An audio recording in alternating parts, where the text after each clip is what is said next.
Uma enfermeira de 55 anos sacrificou silenciosamente 10 natais para que outros pudessem ir para casa com as suas famílias. Numa noite fatídica no hospital, ela salva a vida de um jovem. Mas esse mesmo jovem descobre uma verdade devastadora. A mulher que o salvou está a afundar-se lentamente na solidão, esquecida pelo filho que não volta a casa há 4 anos. E a partir desse momento, ele toma uma decisão que muda tudo.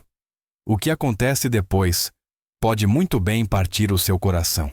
Antes de continuarmos, diga-nos que horas são e de onde nos está a ver.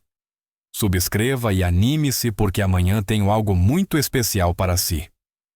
Na manhã de 23 de dezembro, Lisboa acordou fria e cinzenta. Lúcia Andrade estava na sala de descanso dos enfermeiros do Hospital de Santa Maria, as mãos envoltas numa chávena de café que há muito tinha arrefecido. Tinha 55 anos, embora em alguns dias se sentisse muito mais velha.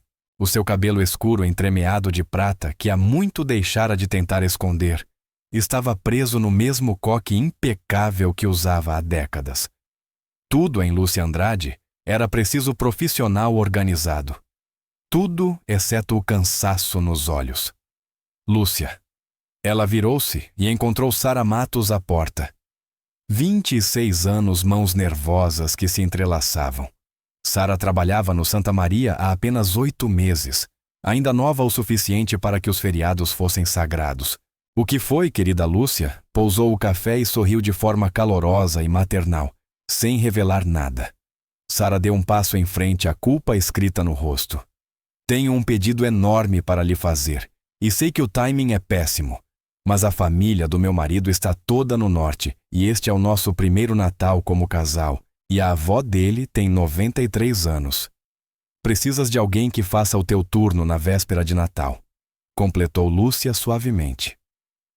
O rosto de Sara desabou misto de alívio e vergonha. Desculpe. Tenho a certeza que também tem planos com a sua família. Lúcia levantou a mão, o sorriso nunca vacilando. Vai para casa, Sara. É lá que precisas de estar. A sério? Tem mesmo a certeza absoluta. Lúcia deu uma palmadinha no braço da jovem. Vai estar com a tua avó. Aproveita enquanto podes. Sara abraçou Lúcia impulsivamente. Obrigada, a Lúcia é incrível. Trago-lhe fotos quando voltar. Lúcia soltou-se com cuidado. Quero ver esse sorriso quando estiveres rodeada pela tua família. Quando Sara saiu praticamente a flutuar de gratidão, Lúcia ficou sozinha na sala de descanso. Pela janela, via a cidade lá embaixo. Decorações de Natal nos candeeiros, coroas nas portas. Este era o seu 10º Natal a trabalhar no turno da noite. A memória veio sem ser chamada. 10 anos antes tinha feito a sua primeira véspera de Natal no hospital. Marcos tinha 18 anos na altura e vivia com a avó Graça. O marido de Lúcia, David, já tinha morrido há 10 anos, vítima de um incêndio num armazém, que levou 5 bombeiros e só devolveu 3. Aquele primeiro Natal depois da morte de David, Lúcia tentara manter tudo normal, decorou a árvore, comprou presentes, cozinhou bacalhau, mas quando se sentou à mesa com o pequeno Marcos, tudo o que via era uma cadeira vazia. Marcos também viu. Mal comeu empurrando o alimento de um lado para o outro. No ano seguinte, quando Marcos já estava na universidade e uma colega pediu alguém para fazer o turno do feriado, Lúcia voluntariou-se. Era mais fácil estar no hospital onde era necessária do que em casa sozinha. E isso tornou-se hábito. Todos os anos alguma enfermeira jovem precisava do turno. E todos os anos Lúcia dizia sim com o mesmo sorriso caloroso. A porta abriu-se. A doutora Patrícia Carvalho entrou, 62 anos, olhos afiados que nada deixavam escapar. Via a Sara quase a saltitar pelo corredor. Disse a médica. Deixa adivinhar, ficou com o turno dela de Natal. Lúcia encolheu os ombros. Recém-casada. Primeiro Natal com a família do marido. E o teu, a médica perguntou, estudando Lúcia com cuidado. E o teu Natal, Lúcia? Vou ter Natal. O Marcos e eu fazemos videochamada de manhã. Videochamada? A doutora Patrícia abanou a cabeça. Deste mais a este hospital do que qualquer pessoa, Lúcia. 10 anos de feriados turnos duplos quando estamos curtos a treinar cada nova enfermeira. Quando vais dar um Natal a ti mesma. Lúcia ocupou-se a passar água pela chávena. Eu gosto de trabalhar nos feriados, Patrícia. Dá-me propósito. És uma das melhores enfermeiras com quem já trabalhei, disse a médica num tom quieto. Mas também és uma das pessoas mais tristes que conheço. As mãos de Lúcia pararam. Por um instante, a sua máscara caiu. Depois endireitou-se e ofereceu à médica o seu sorriso profissional. Estou bem de verdade. O pager da médica apitou. Ela olhou para o visor, suspirou e dirigiu-se à porta. Pense no que eu disse, Lúcia. Mereces mais do que isto. Quando ficou sozinha, Lúcia tirou o telemóvel. No ecrã estava Marcos 4 anos antes. A última vez que ele estivera em casa, alto bonito, com 32 anos, parecia tanto com o pai. Ela abriu a conversa de mensagens. A última era de 3 dias antes. Lúcia, olá, mãe. Como está a correr a tua semana? Amo-te, Marcos. Semana cheia, mãe. Falamos depois. Ela começou a escrever uma nova mensagem, mas parou. Apagou. Ele estava ocupado.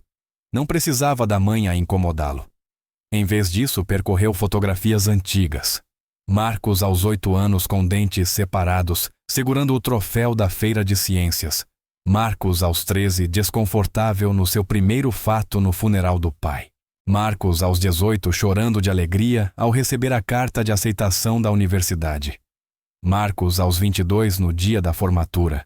O braço dele à volta dos ombros dela. Essa foi a última foto onde ele parecia realmente presente. Depois disso, as fotos tornaram-se escassas. Algumas imagens rápidas durante visitas curtas, capturas de ecrã de videochamadas. Marcos sempre com o portátil visível, sempre ligeiramente distraído. O telefone tocou.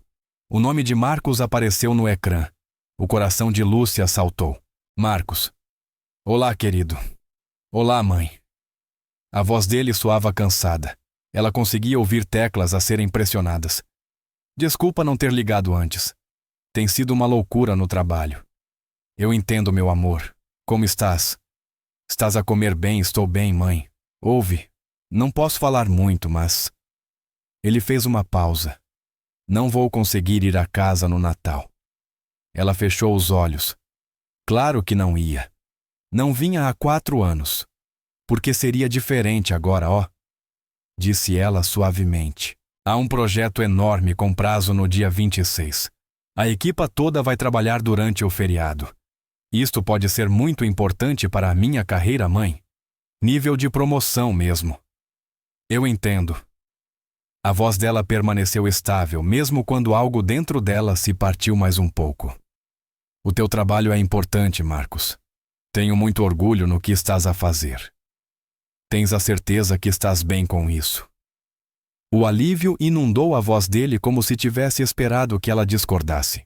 Eu sei que já não vou à casa há algum tempo. Algum tempo, pensou ela. 4 anos é algum tempo. Claro, querido, disse apenas. Fazemos videochamada na manhã de Natal. Está bem. Sim, vou pôr um alarme. Mais teclas ao fundo. Tenho de entrar numa reunião agora, mãe. Amo-te. Também te amo, meu amor. Mas ele já tinha desligado. Lúcia ficou ali segurando o telefone olhando para o ecrã vazio. À sua volta, o hospital vibrava, monitores a apitar, intercomunicadores a chiar. Esses sons tinham se tornado mais familiares do que o silêncio da sua própria casa. 4 anos, 4. Natais, 4. Passagens de ano, 4 aniversários, todos passados sozinha. Às 18 horas o turno terminou e Lúcia conduziu até a casa da mãe. Graça Andrade tinha 78 anos e vivia na mesma casa pequena onde Lúcia crescera. Abriu a porta antes que Lúcia pudesse bater. Ele não vem à casa, disse Graça lendo o rosto da filha. Lúcia entrou e só então deixou os ombros descerem. Projeto grande no trabalho. Eu disse-lhe que não faz mal. Graça puxou-a para um abraço. Lúcia ficou rígida, depois derreteu-se nos braços da mãe. Minha menina, disse Graça suavemente, não podes continuar assim. Trabalhar todos os natais, viver sozinha naquela casa vazia, esperar por telefonemas que não chegam com a frequência suficiente. Estou bem, mãe. Lúcia afastou-se limpando os olhos. Pelo menos no hospital estou a ajudar pessoas. Sou necessária lá. Também és necessária aqui. Por mim. Pelo Marcos mesmo, que esse rapaz esteja tão preso à vida dele em Lisboa Tech Park, que não veja isso. Graça levou-a até a mesa da cozinha. 4 anos, Lúcia.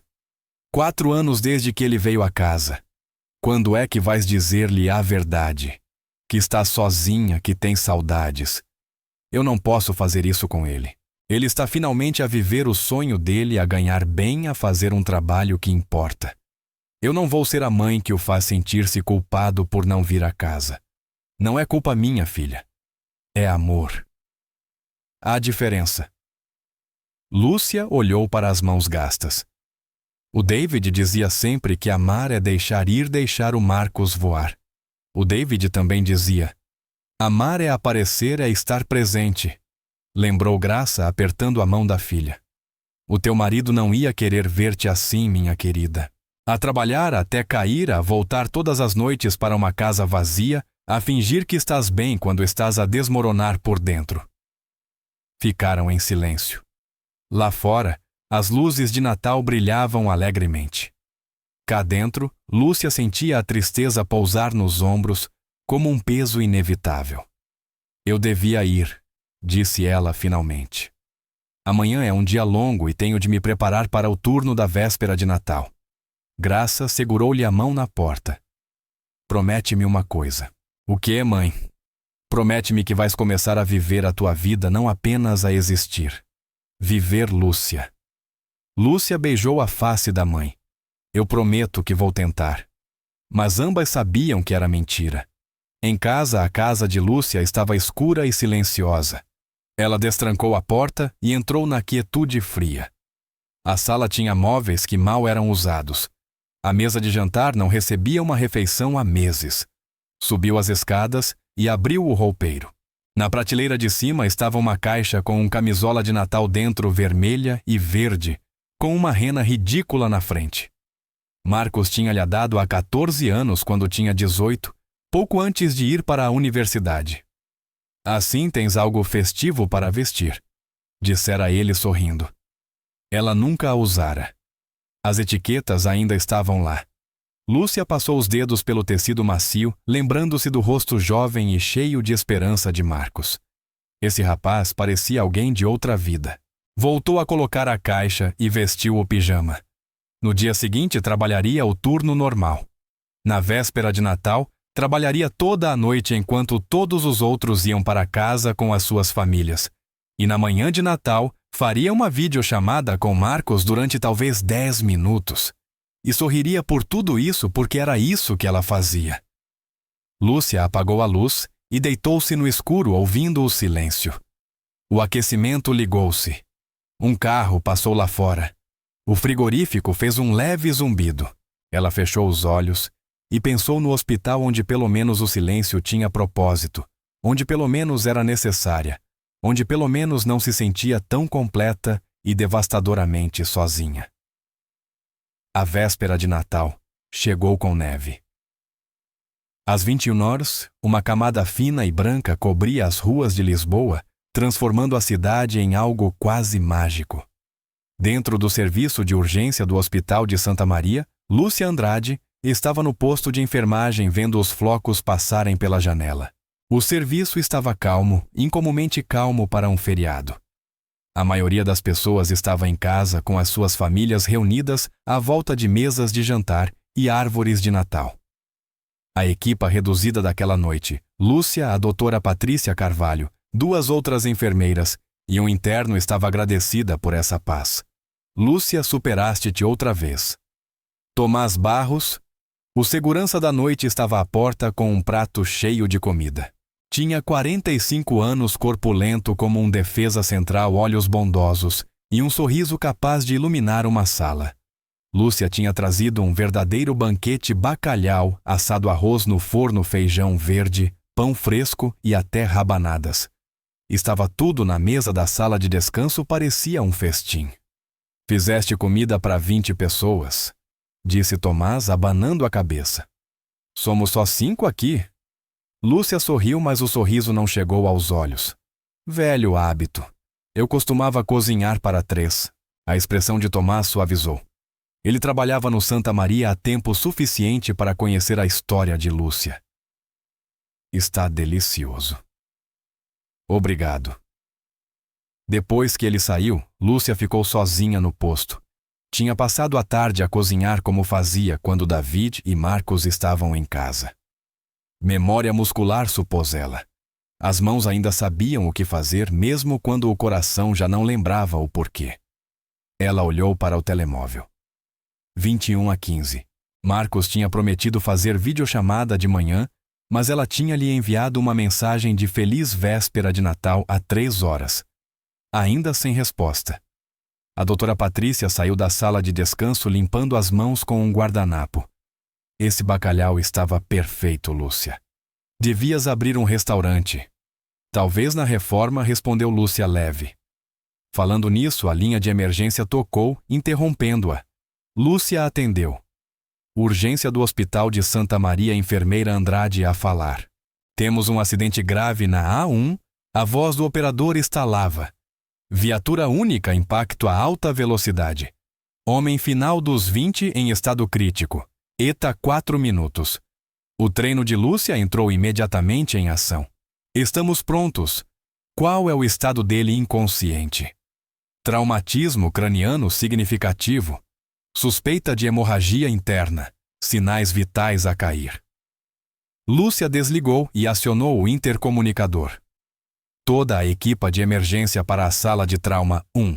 Acidente grave a chegar. 4 minutos. O hospital silencioso transformou-se instantaneamente. A doutora Patrícia correu para a baía de trauma. As outras enfermeiras prepararam o material. O interno apareceu calçando luvas novas. Lúcia movia-se pelo caos com calma experiente, verificando equipamentos, preparando o carro de emergência, mãos firmes, apesar da adrenalina. Era isto que ela sabia fazer. Era aqui que ela pertencia. 3 minutos depois, as portas da ambulância abriram-se de rompante. Os socorristas do INEM entraram com a maca a toda a velocidade. Nela estava um jovem, talvez 28 ou 29 anos, vestindo o que antes fora um fato caro. O rosto coberto de sangue, a respiração curta e pesada. Tiago Rocha, 28 anos, disse o paramédico enquanto o transferiam para a mesa de trauma. Embateu contra a barreira de cimento a cerca de 100 km/h, perdeu a consciência no local. Tensão 80-50 e a cair. Pulso 120 e irregular. Lúcia já estava a cortar a roupa dele, as tesouras movendo-se com precisão. Sangue encharcava a camisa. Demasiado sangue. Suspeita de hemorragia interna, disse ela calmamente. Temos de levá-lo para a cirurgia, disse a doutora Patrícia Carvalho, inclinando-se sobre o paciente, o rosto grave. Pupilas desiguais e lentas. Traumatismo craniano significativo. Quero um ataque imediatamente.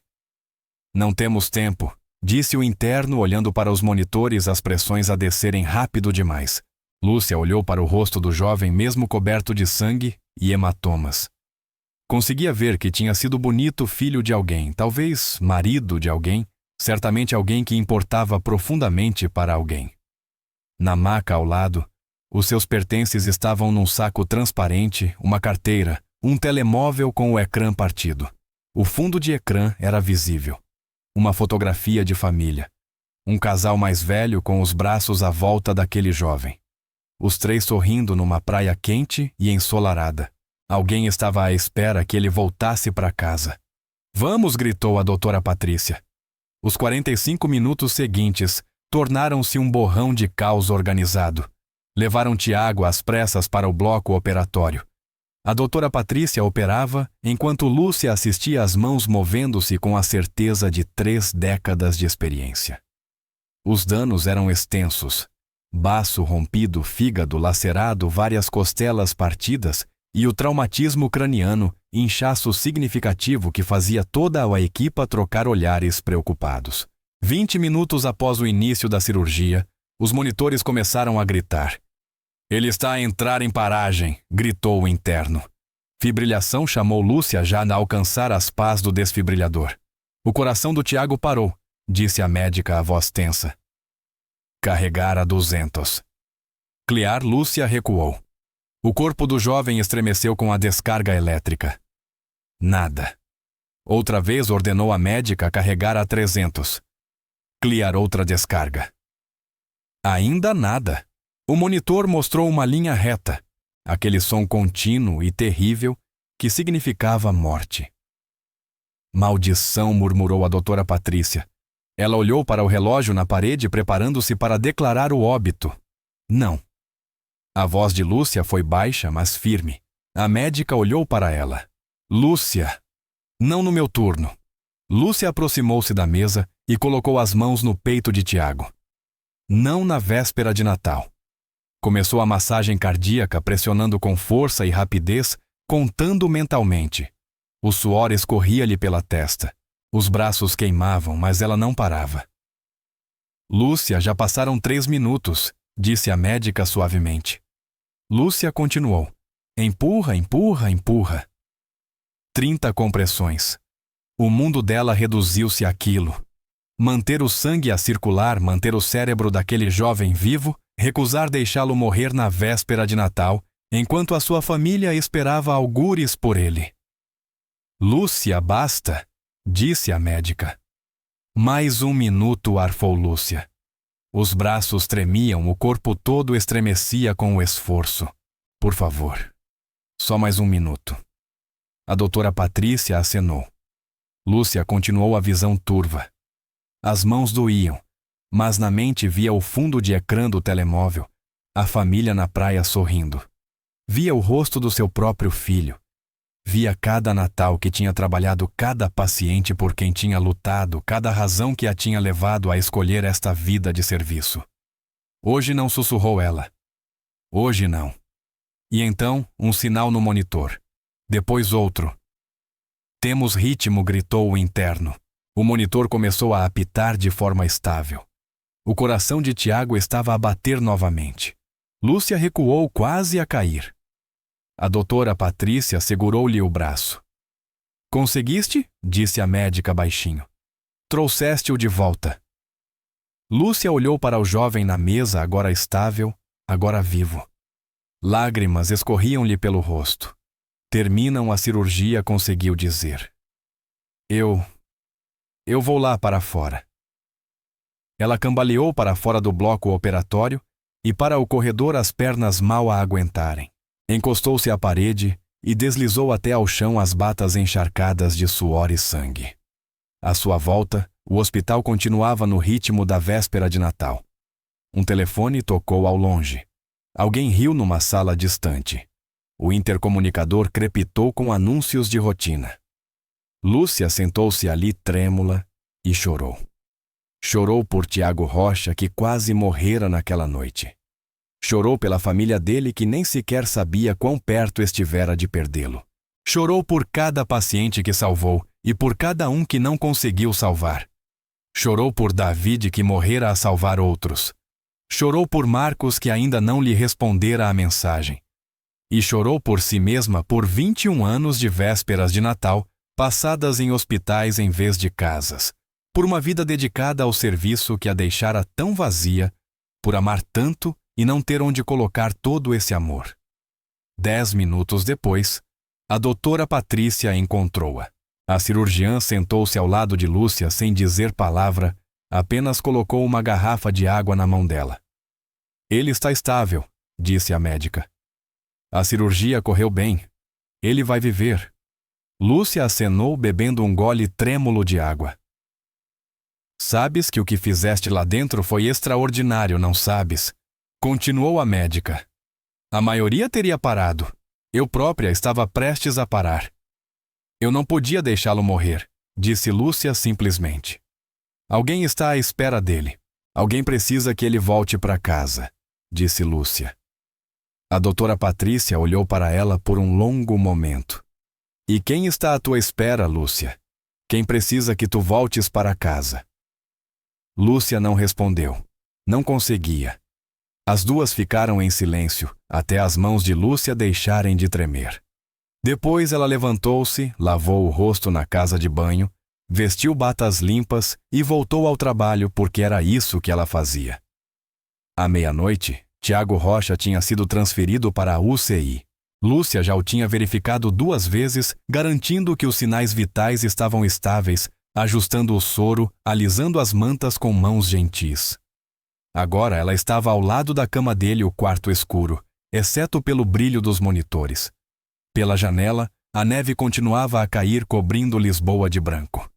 O telemóvel rachado de Tiago estava na mesa ao lado.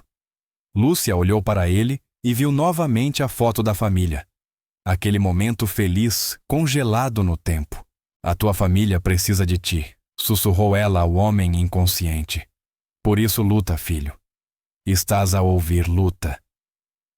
Ela estendeu a mão e apertou suavemente a mão dele, do mesmo jeito que segurava a de Marcos, quando ele estava doente em criança. Feliz Natal, disse baixinho.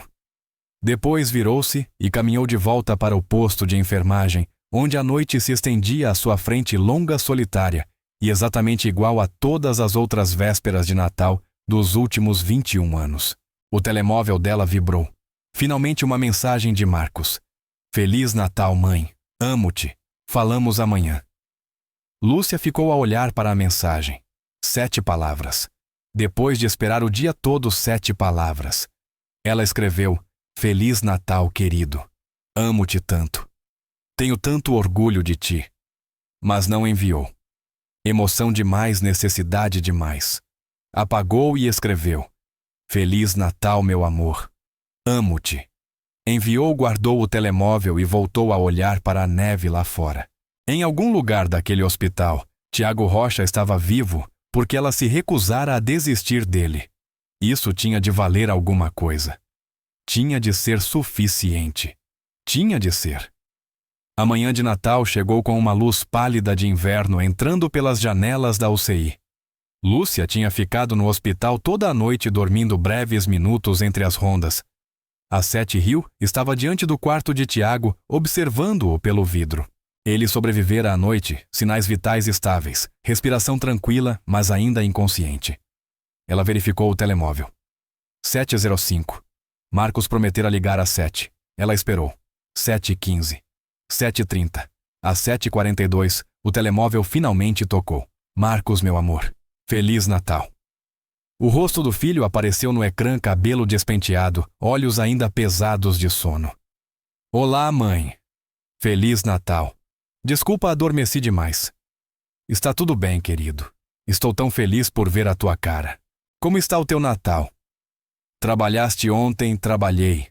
Tivemos um paciente crítico, um jovem mais ou menos da tua idade. Ela queria contar sobre a reanimação, sobre salvar a vida de Tiago, sobre o medo que sentira. Que bom, mãe, disse Marcos, já olhando para longe da câmara. Ouve, a equipa vai reunir em 20 minutos, então não posso falar muito. 20 minutos. Ela esperara a noite inteira. Por 20 minutos. Eu entendo. Vai fazer o teu trabalho importante. Obrigado, mãe. Amo-te. Falamos depois. Está bem. Eu também te amo. A imagem desapareceu. Lúcia ficou no corredor vazio, olhando para o telemóvel. À sua volta, o hospital vibrava com vida, mas ela nunca se sentira tão sozinha. 2 dias depois, 26 de dezembro, Lúcia estava a verificar os sinais vitais de Tiago quando vozes aflitas encheram o corredor. Onde está ele? Onde está o meu filho? Uma mulher pelos 60 avançou pela porta, o terror estampado no rosto. Atrás dela vinha um homem alto de cabelo grisalho. Catarina e Guilherme Rocha tinham chegado de Boston. Senhora Rocha, disse Lúcia suavemente. Eu sou a enfermeira Lúcia Andrade. Tenho cuidado do seu filho. Mas Catarina não a ouviu. Os olhos dela encontraram Tiago deitado na cama. E um som irrompeu, um grito de mãe cru primitivo, cheio de amor e medo. Oh, meu bebê, soluçou Catarina correndo para a cama. Ela agarrou a mão do filho e pressionou-a contra o rosto, o corpo todo tremendo. Meu menino? A mamãe está aqui. A mamãe está aqui agora. Guilherme estava logo atrás, a mão pousando no ombro do filho, a outra segurando a da esposa. Estamos aqui, filho, disse ele, a voz falhando. Não está sozinho. Ouviste? Não está sozinho. Lúcia ficou imóvel, observando aquele momento de amor puro e desesperado desdobrar-se ali diante dela. Catarina inclinou-se sobre o filho, ajeitando-lhe o cabelo da testa, do jeito que as mães fazem, do jeito que Lúcia fazia com Marcos quando era pequeno. Desculpa não termos chegado antes, sussurrou Catarina. A neve atrasou o voo, mas viemos o mais rápido possível. Estamos aqui agora, meu amor.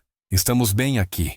Guilherme envolveu a esposa com o braço à outra mão, nunca deixando o ombro do filho, e os três formaram aquela unidade, aquele círculo completo e inquebrável de família, amor e presença. E Lúcia ficou do lado de fora desse círculo observando. Ela viu Catarina beijar a testa de Tiago. Ela viu Guilherme enxugar as lágrimas enquanto se recusava a largar o filho. Viu-os segurarem-se um ao outro como se, ao soltarem o mundo, pudesse rasgá-los novamente. Era isto que uma família parecia. Era isto que significava estar presente. E algo se quebrou dentro do peito de Lúcia.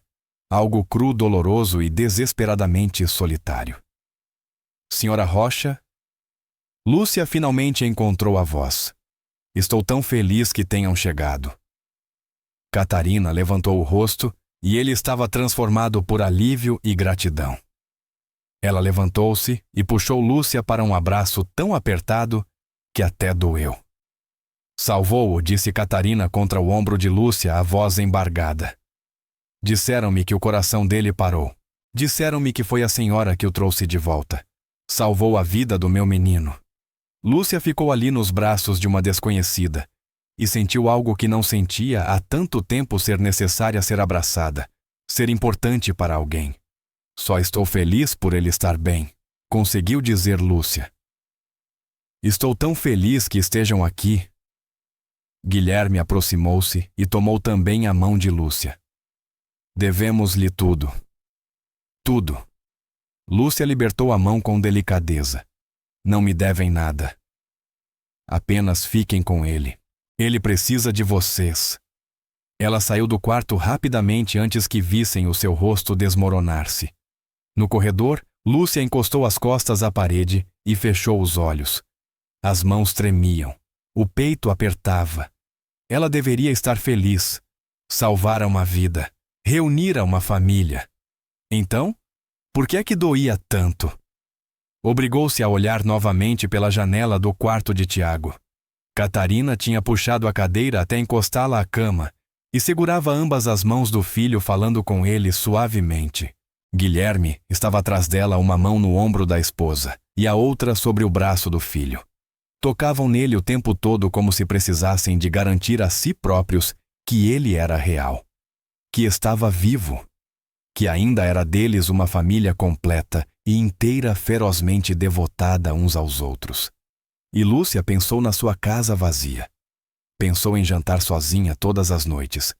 Pensou em acordar na manhã de Natal e ter uma videochamada de 10 minutos com o filho, antes de ele correr para o trabalho importante. Pensou em 4 anos a amar alguém a 4.800 quilômetros de distância, a fingir que telefonemas ocasionais eram suficientes a mentir a si mesma que estava bem. E pensou em como Catarina tinha corrido por aquele hospital desesperada para chegar ao filho.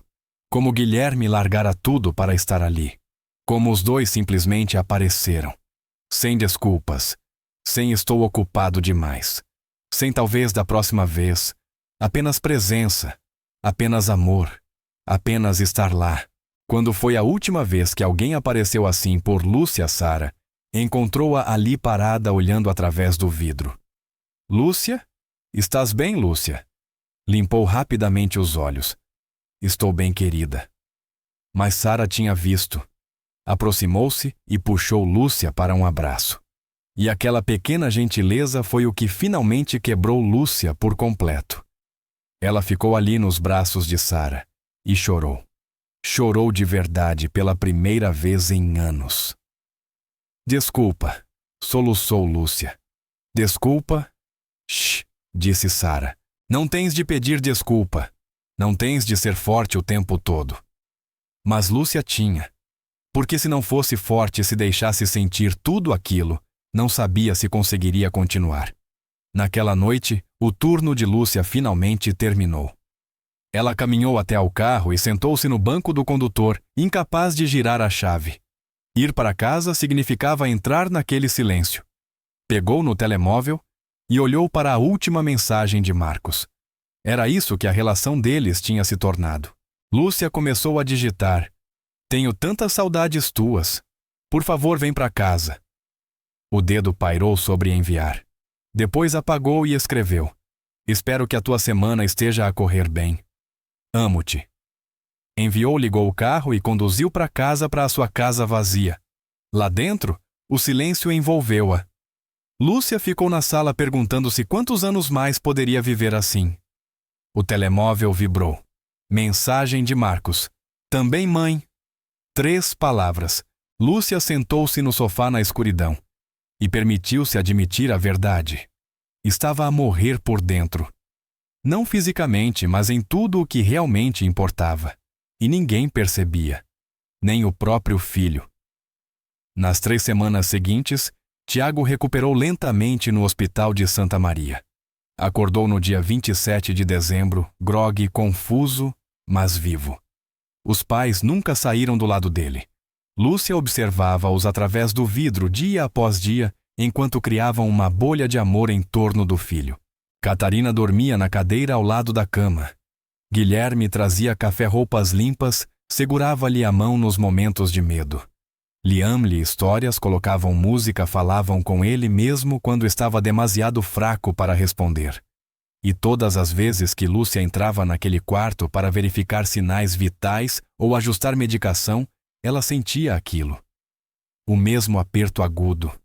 O peso de ver algo que já não tinha na própria vida. Numa tarde do início de janeiro, Lúcia entrou no quarto e encontrou-os a rir enquanto viam fotos no telemóvel de Catarina. Foi as melhores férias, disse Tiago, a voz ainda fraca. Lembras-te quando o pai caiu do caiaque? Eu não caí. Desmontei-me com graça, protestou Guilherme. Lúcia ficou parada à porta com a bandeja de medicação congelada pela ternura daquele momento. Enfermeira Andrade, Catarina chamou acenando para ela. Venha ver este desastre de fotografia de família. Lúcia aproximou-se devagar. A foto mostrava os 3 numa praia despenteados pelo vento, queimados do sol, e a rir. No verão passado, explicou Catarina. Uma semana juntos sem fazer nada além de sermos família.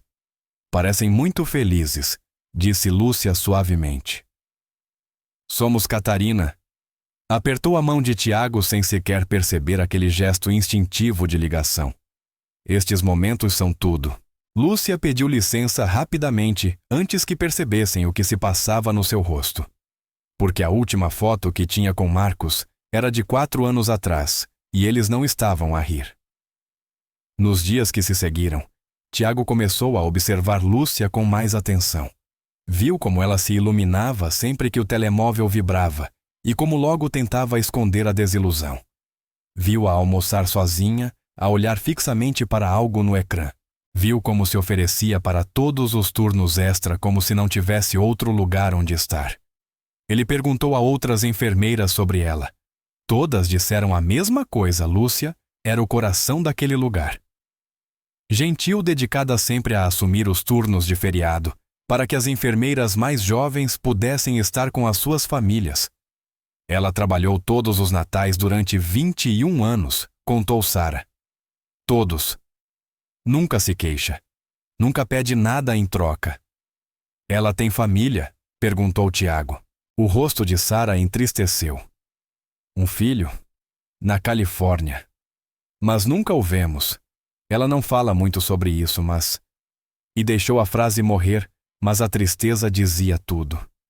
Tiago então percebeu a mulher que tinha recusado desistir dele estava lentamente a desaparecer.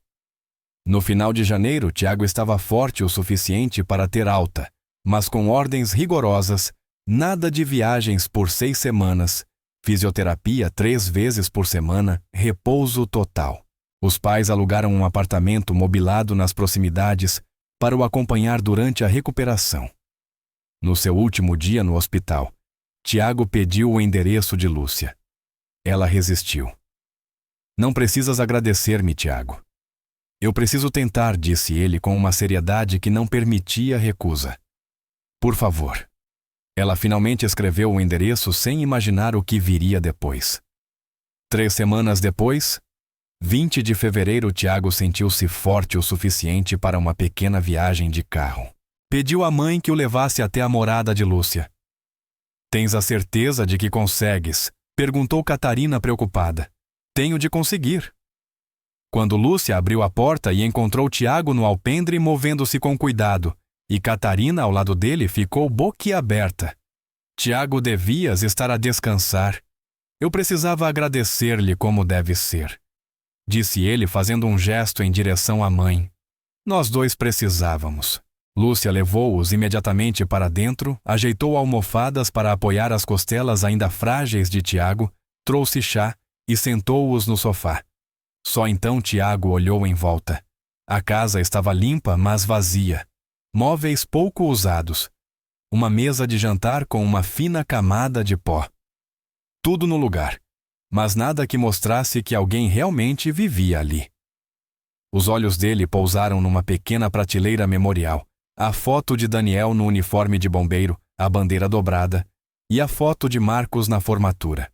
O seu marido? Perguntou Tiago suavemente. Daniel respondeu Lúcia, a voz quieta. Há 10 anos. Incêndio num armazém. E o seu filho? O rosto inteiro de Lúcia mudou orgulho e dor misturados. Marcos, licenciado pelo MIT, engenheiro de software em São Francisco.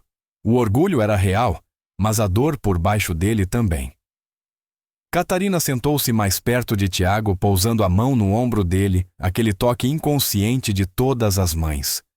Tiago viu Lúcia reparar. Viu algo atravessar-lhe o rosto. Quando foi a última vez que o viu? Perguntou Tiago. A pausa foi demasiado longa. Há 4 anos, 2 dias. A mão de Catarina apertou o ombro do filho, lágrimas nos olhos. Mas fazemos videochamada regularmente. Apressou-se Lúcia a acrescentar. Ele está muito ocupado com o trabalho. Tiago levantou-se devagar. Catarina ajudou-o e ele caminhou até a pequena secretária junto à janela. Um calendário estava pendurado lá com a escrita cuidadosa de Lúcia, marcando os dias. Janeiro, telefonema de Marcos. Fevereiro, aniversário de Marcos. Ligar M. Esperar. Esperar. Lúcia, disse Tiago, voltando-se para ela. Diga-me a verdade. Por que trabalha todos os natais? As mãos dela torceram-se uma na outra.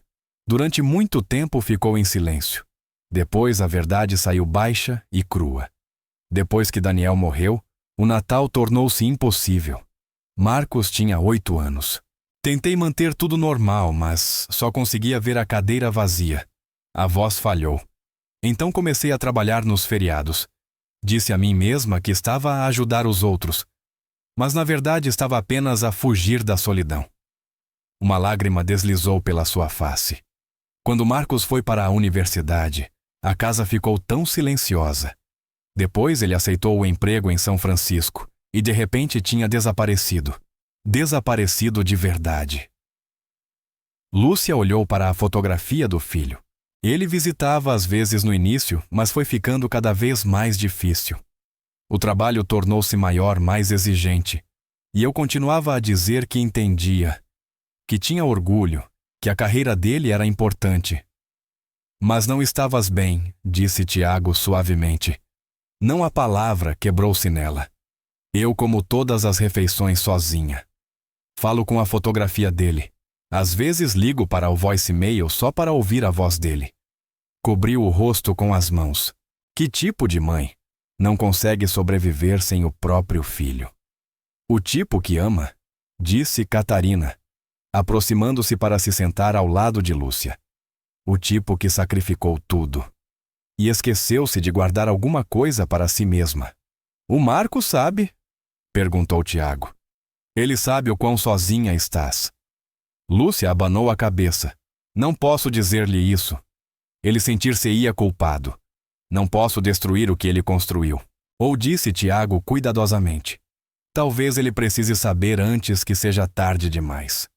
Antes de desapareces completamente. Lúcia ergueu o rosto, as lágrimas escorrendo. Eu não sei como dizer-lhe. Deixa-me ajudar, disse Tiago tirando o telemóvel do bolso. Qual é o nome completo dele, onde trabalha Marcos Andrade? Tech Vision Solutions, São Francisco. Tiago digitou algumas coisas. E parou. Levantou os olhos chocado. Lúcia. A Tech Vision foi adquirida pela minha empresa há 18 meses. Ele respirou fundo. O Marcos trabalha para a Brooks Technologies. Ele trabalha para mim. Os olhos de Lúcia arregalaram-se. O que Catarina soltou um riso entre lágrimas. Isso não é coincidência. Isso estava destinado a acontecer. Posso falar com ele? Disse Tiago. Posso ajudar-lhe a ver o que está a perder. Mas só se me deixares. As mãos de Lúcia tremeram. Ela olhou novamente para a fotografia de Marcos, o seu menino congelado, no tempo há 4 anos. E se eu só tornar tudo mais difícil para ele, sussurrou. Ele tem a própria vida agora. Não quero ser um fardo. E se não tornar mais difícil? Disse Tiago com gentileza. E se isso der a vocês dois uma oportunidade de curar? Ele colocou a mão sobre a dela. Lúcia, tu deste-me uma segunda oportunidade de vida. Deixa-me tentar dar-te uma também. Catarina apertou a outra mão de Lúcia calorosamente. Não estás a causar problema nenhum, querida. E não estás sozinha. Fazemos isto juntas. E pela primeira vez em 4 anos, Lúcia permitiu-se acreditar ainda que um pouco que as coisas podiam mesmo mudar. Tiago não perdeu um segundo. Naquela mesma noite de volta ao apartamento alugado, ele ligou para a assistente Rebeca. As costelas ainda doíam. O cansaço vinha rápido. Mas isto era demasiado importante. Preciso dos ficheiros de pessoal de alguém. Marcos Andrade, engenheiro sênior de software da Tech Vision. Chefe, devia estar a descansar. Isto é mais importante do que descansar. Quanto tempo precisas? Rebeca suspirou. 6 horas. Fazem 3. 5 horas depois os ficheiros chegaram. Tiago abriu-os no portátil com Catarina a ler por cima do ombro. Marcos Andrade, 32 anos. Licenciatura em Ciência da Computação pelo MIT, com distinção. Entrou na Tech Vision há 4 anos, promovido 3 vezes. Salário atual, $185 mil mais opções. Avaliações excepcional, dedicado e inovador. Mas foram os registros de assiduidade que contaram a verdadeira história. Marcos tinha trabalhado nos últimos 4 natais. Quase nenhuma folga. Menos de 1 semana de férias por ano. Horas extraordinárias constantes. Olha isto, disse Catarina apontando para uma nota do gestor datada de novembro. Recomendado para promoção a diretor. Salário 250 mil. Requer mudança para Seattle. Tiago reclinou-se pensativo. Ele está prestes a ficar ainda mais longe. Será que sabe o que isso está a custar? A voz de Catarina engrossou-se de emoção. Ele tem ideia do que está a fazer a própria mãe. Tiago pensou no rosto de Lúcia ao falar de Marcos. O orgulho misturado com dor. A forma cuidadosa como dizia, ele está muito ocupado, como se fosse uma frase treinada. Pensou na própria mãe que atravessara uma tempestade para chegar até ele. Que dormira numa cadeira de hospital. Que se recusara a ir embora mesmo quando ele insistia. E se ele tivesse passado os últimos 4 anos demasiado ocupado para vê-la? E se o acidente nunca tivesse acontecido?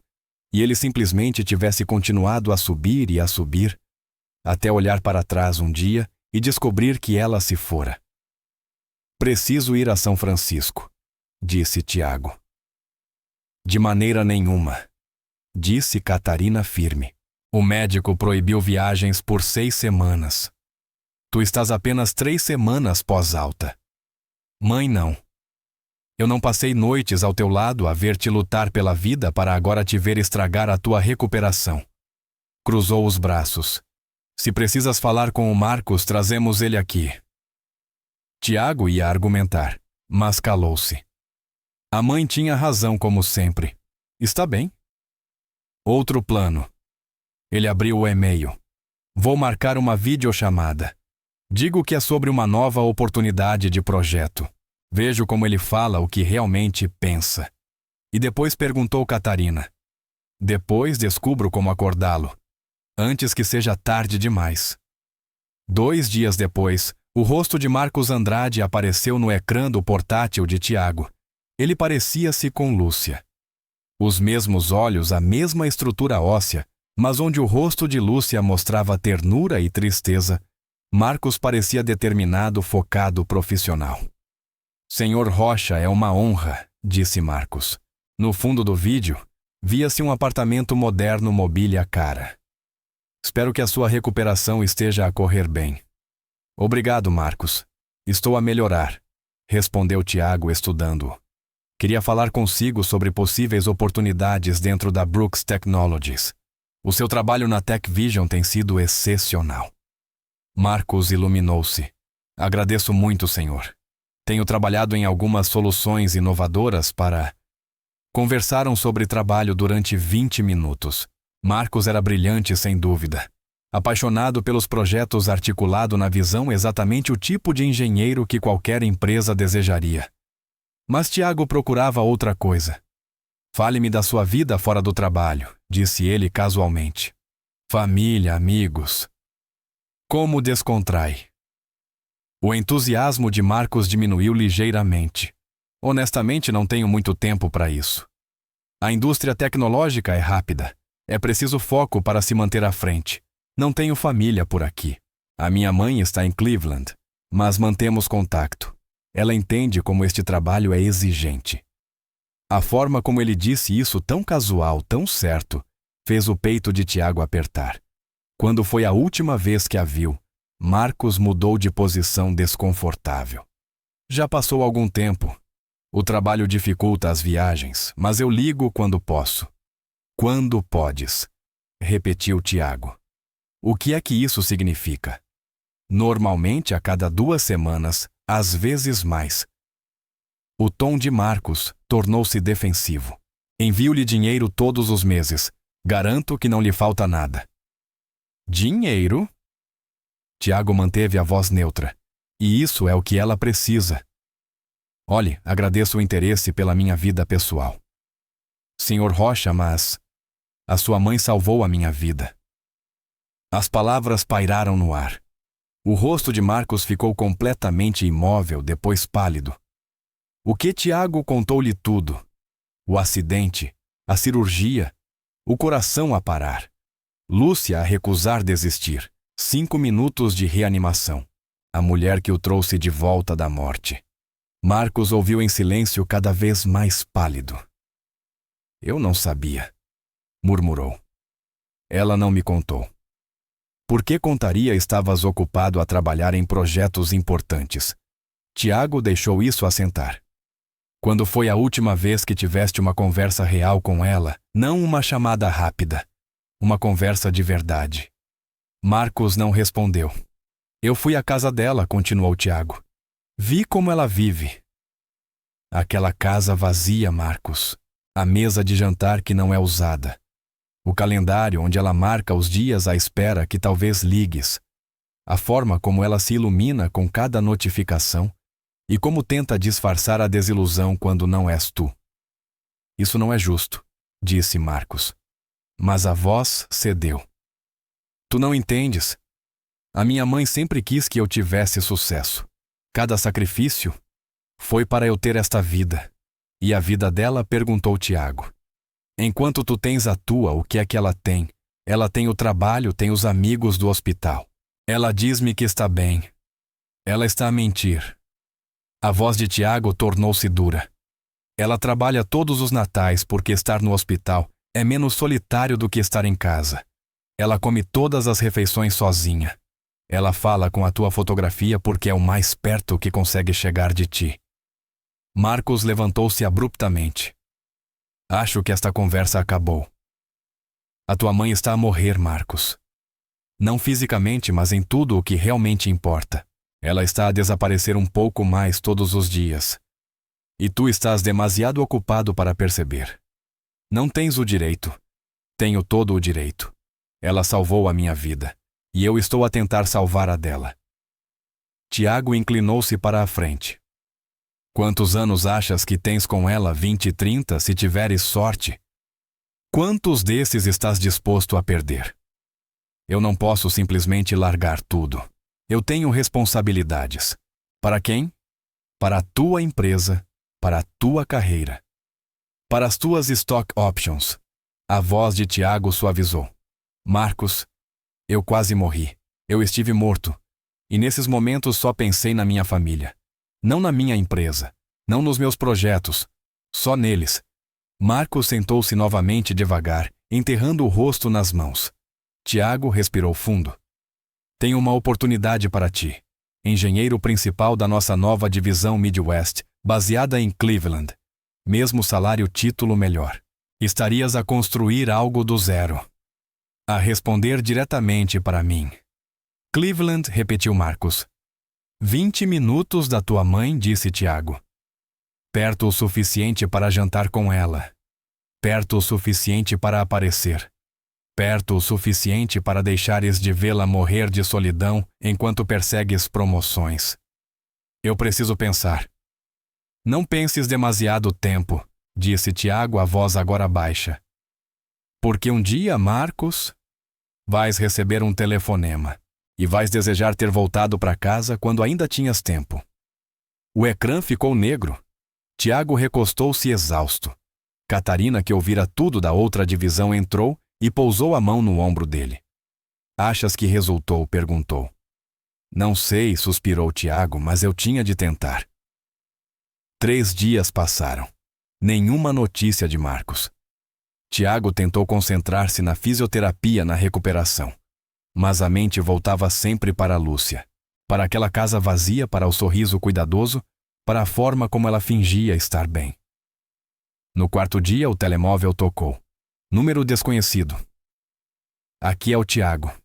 Senhor Rocha. É o Marcos Andrade. Um longo silêncio.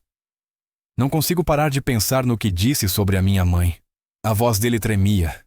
Pode contar-me mais sobre o que viu, sobre como ela está, de verdade. E Tiago contou. Tudo. O modo como as mãos de Lúcia tremiam ao falar dele.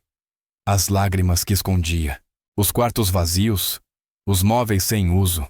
O calendário cheio de pontos de interrogação. Eu não sabia, disse Marcos agora a chorar. Juro que não sabia que estava assim tão mal. Ela não queria que soubesses, disse Tiago. Estava a proteger-te. De quê? De te sentires culpado. De teres de escolher entre os teus sonhos e as necessidades dela. De ser a mãe que pede demais. Tiago fez uma pausa. Mas Marcos, o amor não devia ser silencioso. E ela precisa de ti. Precisa que saibas a verdade. O que faço? A voz dele partiu-se. Como é que eu conserto isto? Volta para casa. Mas volta de verdade. Não por 2 dias. Volta e fica. A proposta de emprego é real em parte. O RH vai enviar os documentos amanhã. Mas Marcos? A voz de Tiago endureceu. Não aceites por ser bom para a carreira. Aceita porque amas a tua mãe mais do que amas o teu currículo. Eu amo-a. Meu Deus. Eu amo-a. Só que esqueci-me de como mostrar isso. Então mostra agora. Antes que seja tarde demais. Quando desligou, Tiago ficou sentado no silêncio do apartamento, a mãe ao lado. Achas que ele vai vir? Perguntou Catarina. Espero que sim. Pelo bem dos dois. Fizeste a coisa certa, querido. Tiago pensou no rosto de Lúcia, na solidão marcada em cada linha. Eu devia-lhe isso. Ela devolveu-me a vida. O mínimo que posso fazer é tentar devolver-lhe a dela. 2 semanas depois, já em meados de março, quase 3 meses após o acidente, o telemóvel de Tiago vibrou. Uma mensagem de um número desconhecido. Amanhã vou para Cleveland. Não diga nada à minha mãe. Quero ver por mim mesmo primeiro. Tiago sorriu.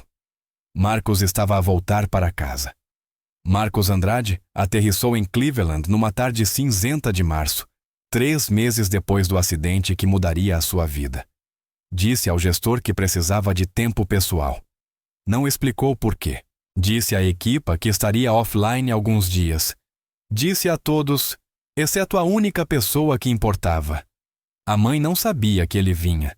Tiago encontrou-o no aeroporto movendo-se melhor, agora, mas ainda cauteloso. 3 meses de recuperação tinham ajudado, mas as cicatrizes visíveis e invisíveis permaneciam.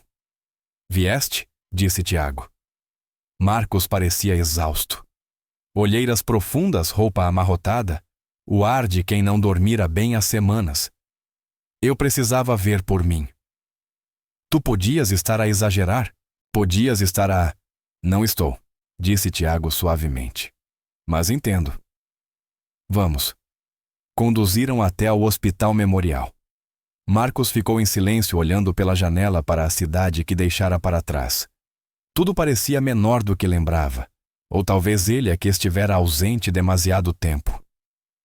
Ela trabalha no turno do dia, disse Tiago. 3 às 11. Há uma sala de espera com uma janela que dá para a urgência. Podes vê-la sem que ela te veja. Sinto-me um stalker.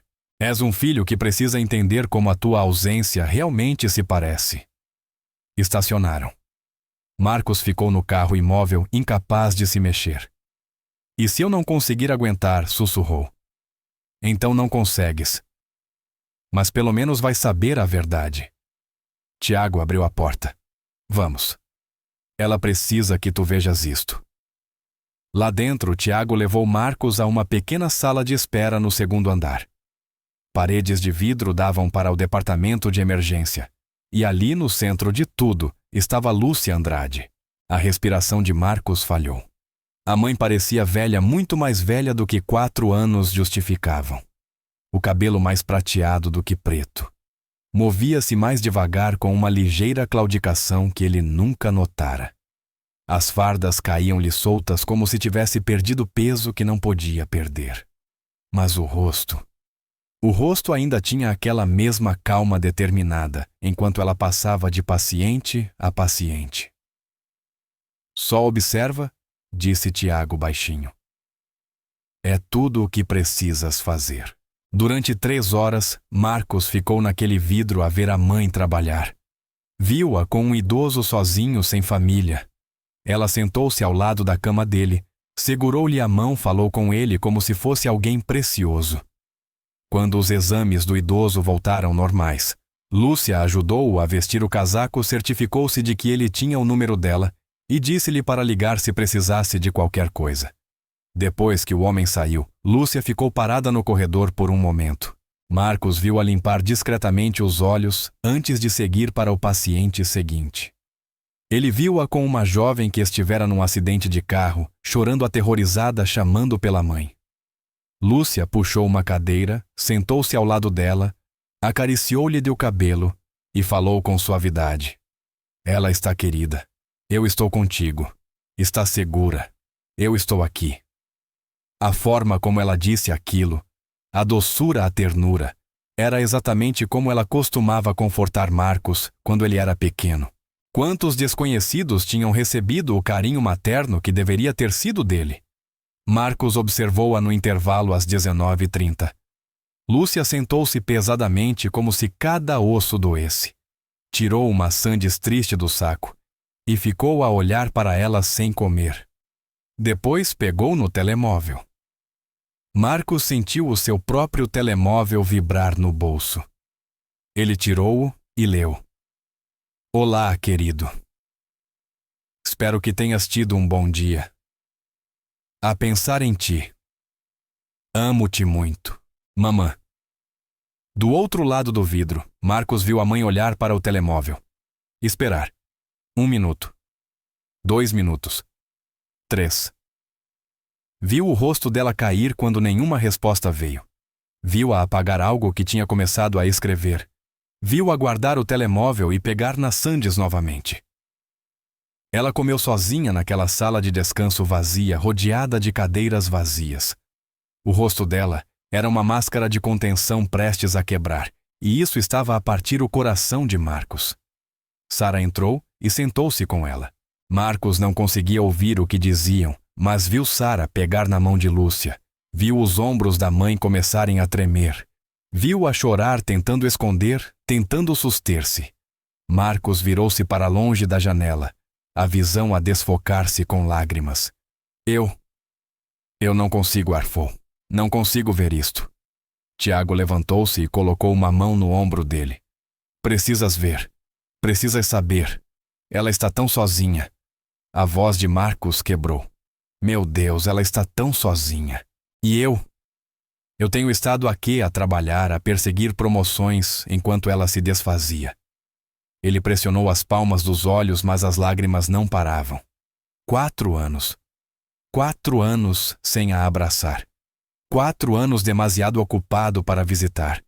Demasiado importante para voltar para casa. E ela aqui? A morrer um bocadinho todos os dias. E eu nem reparei. Ela não queria que reparasses, disse Tiago baixinho. Ela estava a proteger-te. De que Marcos explodiu? De ser um filho decente, de me importar com ela.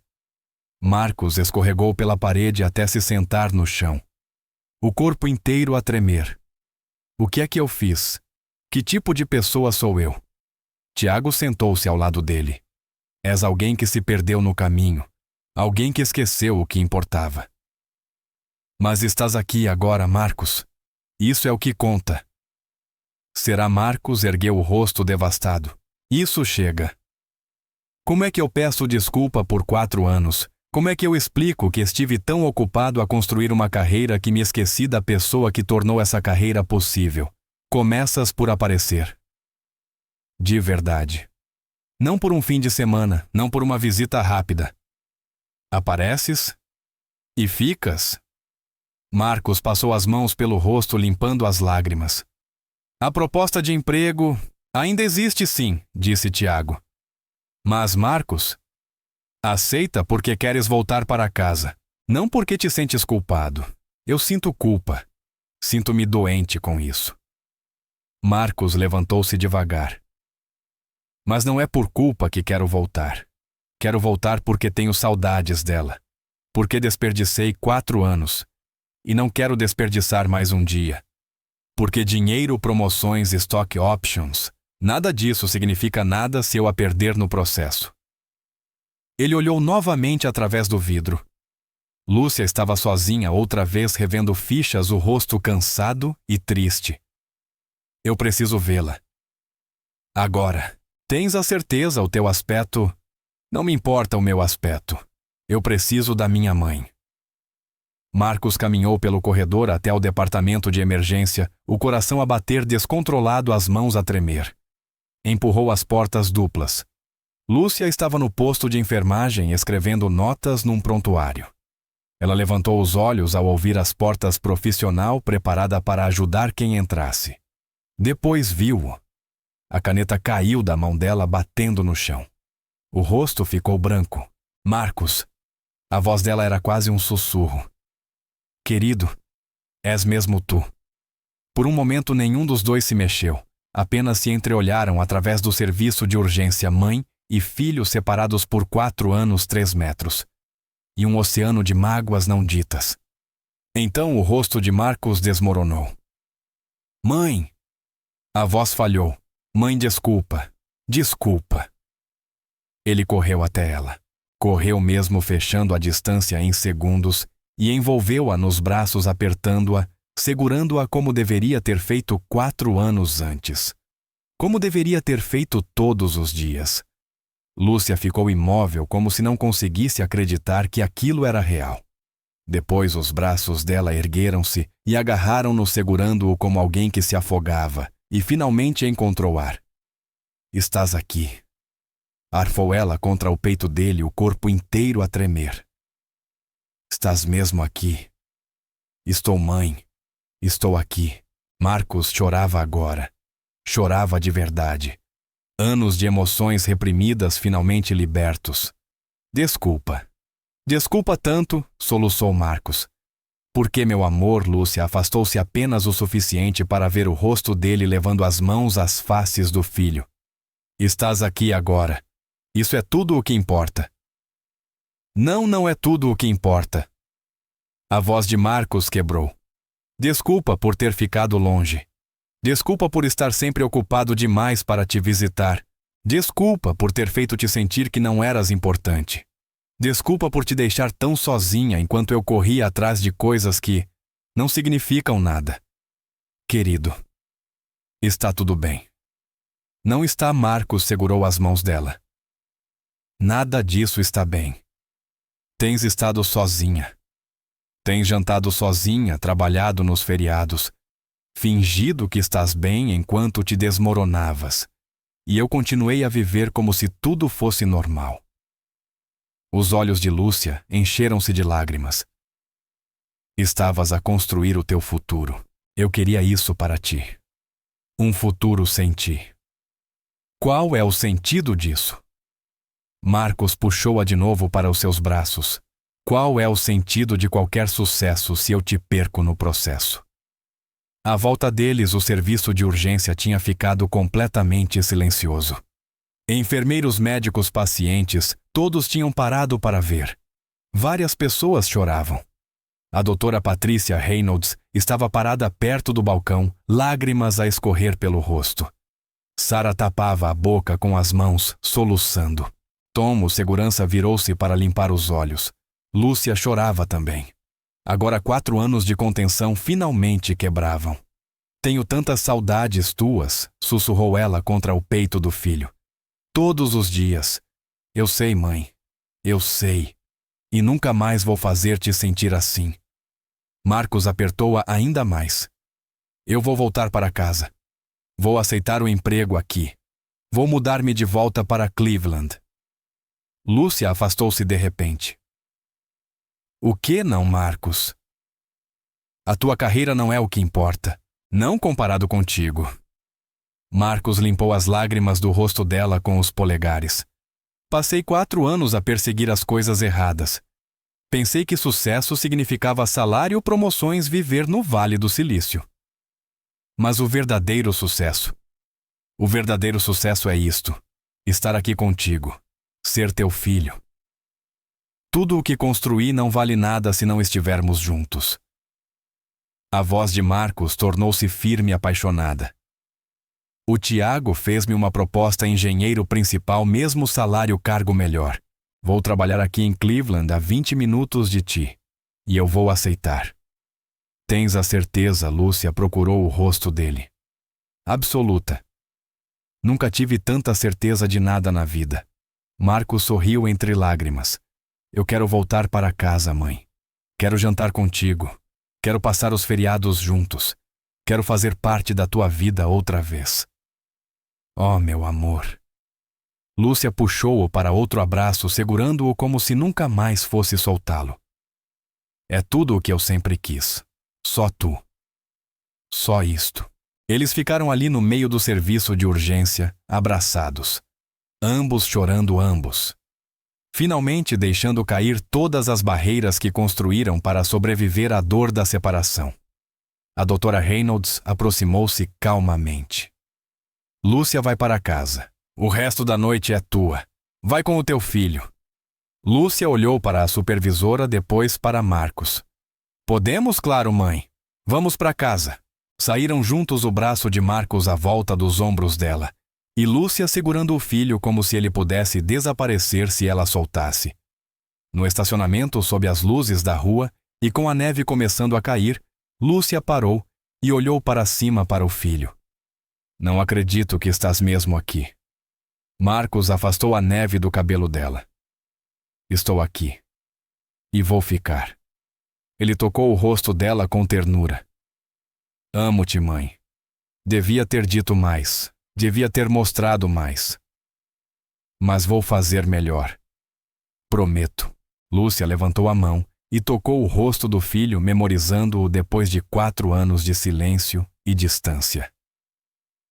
Eu também te amo, querido, mais do que tudo neste mundo.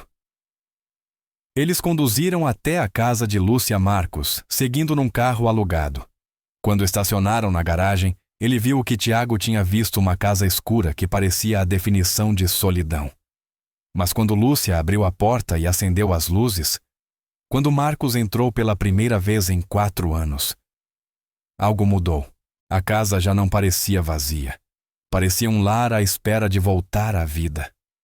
Estás com fome? Perguntou Lúcia, já seguindo para a cozinha, voltando aos velhos hábitos. Posso fazer-te alguma coisa? Mãe, senta-te. Marcos segurou suavemente os ombros dela e guiou-a até ao sofá.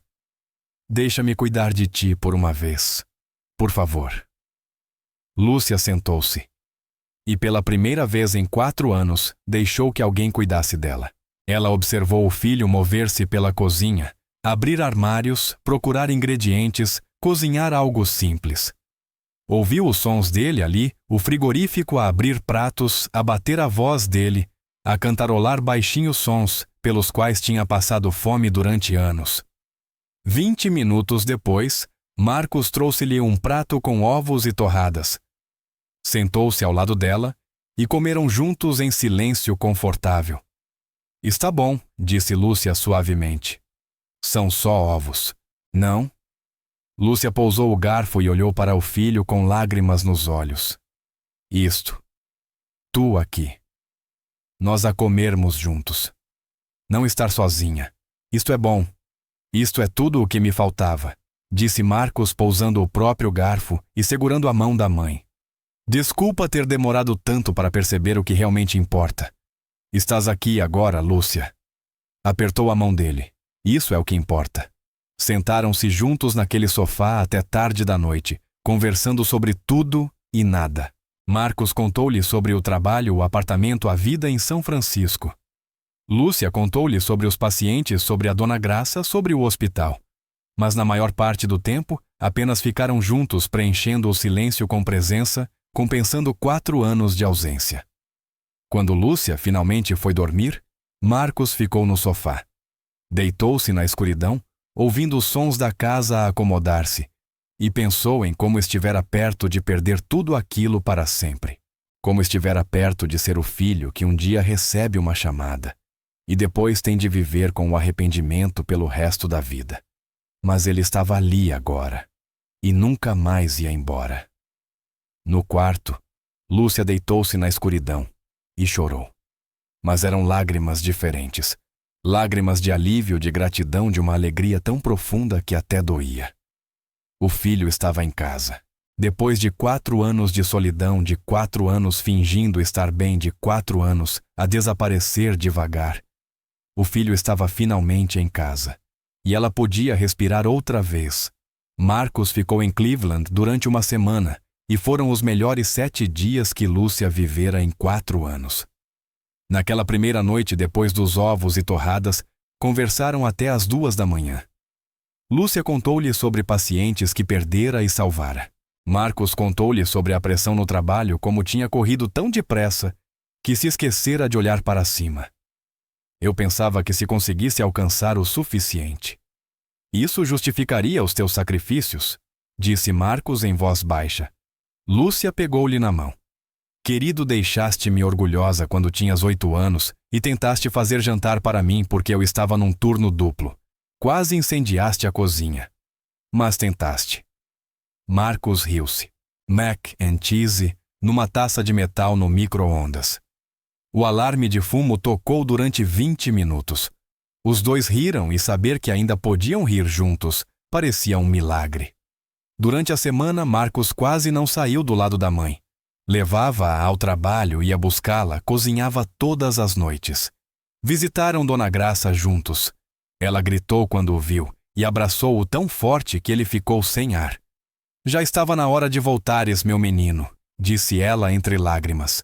No 5º dia foram ao túmulo de Daniel. Marcos ajoelhou-se diante da lápide.